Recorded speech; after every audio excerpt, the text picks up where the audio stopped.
नमस्कार friend, topic है discussion के लिए हमारे पास प्रॉक्सिमिटी रूल। और जैसे कि आपने अपने थंबनेल में देखा है इस वीडियो के कि ये रिलेट करता है section 511 of the Indian penal code.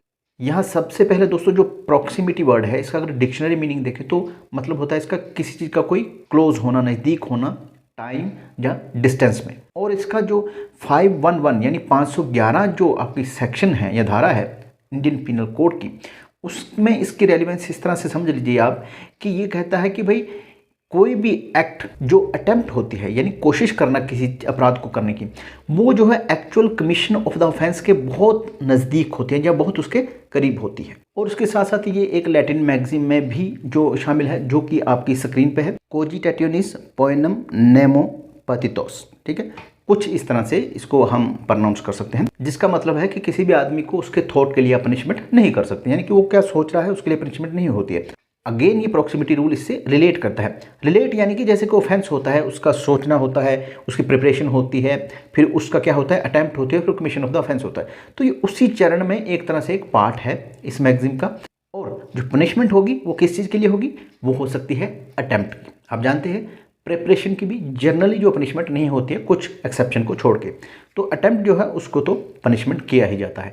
तो इसलिए थोड़ा सा रिलेशन इसका इस मैगजीन से भी बनता है। नेक्स्ट दोस्तों केस लॉ जो कि इस रूल्स में आपको मिलेंगे अगर आप बुक स्टडी करते हैं। तो पहला केस लॉ जो है आपका वो है आर वर्सेस टेलर का। तो यहाँ वर्ड जो आर है वो रेक्स या रेजिना वर्ड जो है लैटिन के, उनको रिप्रेजेंट करता है, जिसका मतलब है किंग या क्वीन।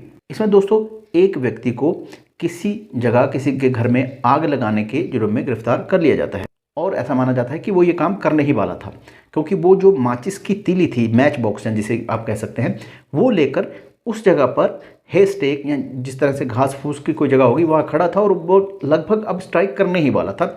इसलिए उसको पनिशमेंट मिली किस चीज़ के लिए, अटेम्प्ट के लिए। यहाँ पर किया तो नहीं क्योंकि करने से पहले उसको पकड़ लिया, पर मान लीजिए अगर वो व्यक्ति जो है वो सिर्फ जेब में मैच बॉक्स रख के घूम रहा हो वहाँ पर, तो उसको पनिशमेंट नहीं मिल सकती क्योंकि उसने अटेम्प्ट वहाँ पर नहीं की है। और वहाँ पर वो ये डिफेंस ले सकता है कि भाई ये मैच बॉक्स जो है ये तो मेरे पर्सनल यूज़ के लिए है या मेरे सिगरेट पीने के लिए है या किसी और काम के लिए है। नेक्स्ट केस है आर वर्सेस रॉबिन्सन का।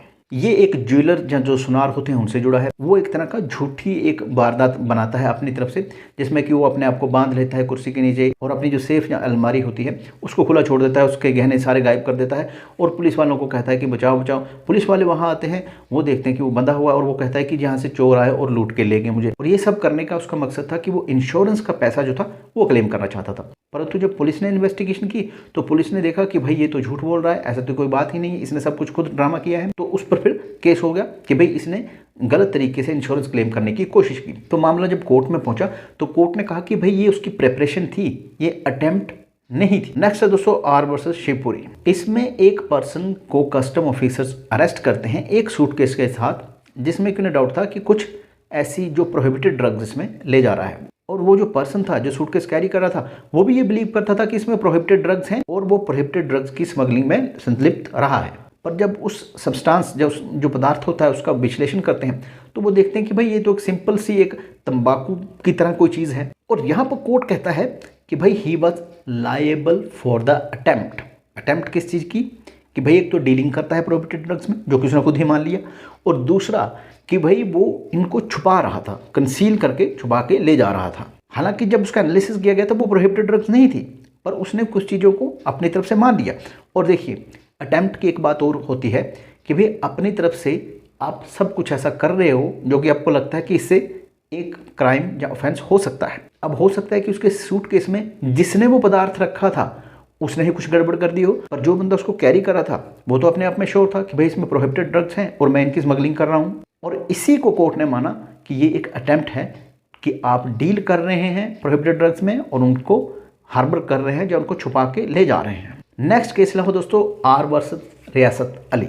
इसमें दोस्तों जो एक्यूज होता है वो एक कंपनी के फॉर्म जो होते हैं उनकी गलत तरीके से इलीगली नकल करता है और उनको छपने के लिए प्रेस में देता है। प्रेस उसमें से कुछ गलतियां निकाल के उसको वापस देती है, वो दोबारा से फिर प्रिंट होने के लिए देता है और इन बिटवीन वो पकड़ा जाता है। मैटर कोर्ट में चला जाता है। कोर्ट में जो गवर्नमेंट की तरफ से ये कहा जाता है कि भाई देखिए ये क्या कर रहा था, ये नकली जाली उसके फॉर्म तैयार कर रहा था कंपनी के बिना ऑथराइजेशन के। तो कोर्ट ने कहा कि भाई देखिए ये जो है इसकी जितनी भी कार्रवाई यहाँ पर ये प्रेपरेशन है, ये अटेम्प्ट नहीं है, क्योंकि उन पर ना तो कंपनी का नाम था, ना सील थी, ना किसी के सिग्नेचर थे, तो इसलिए आप इसको अटेम्प्ट नहीं कह सकते। हाँ, अगर वो कंपनी का नाम लिख देता जहाँ उनके कोई सील या सिग्नेचर करता तो फिर आप कह सकते थे कि भाई ये क्या हुआ, ये इसने अटेम्प्ट कर दी, ये कोर्ट का कहना था। तो यहाँ पर अदालत ने शायद ये कंसीडर किया हो कि भाई फोर्जरी वो किसके नाम पर हो रही है, वो तो इस पर है नहीं, तो इसलिए हम इसको अटेम्प्ट की कैटेगरी में नहीं मानते, हम मानते हैं प्रेपरेशन के लिए, इसलिए जो एक्यूज़ है उसको अटेम्प्ट की सज़ा नहीं मिली।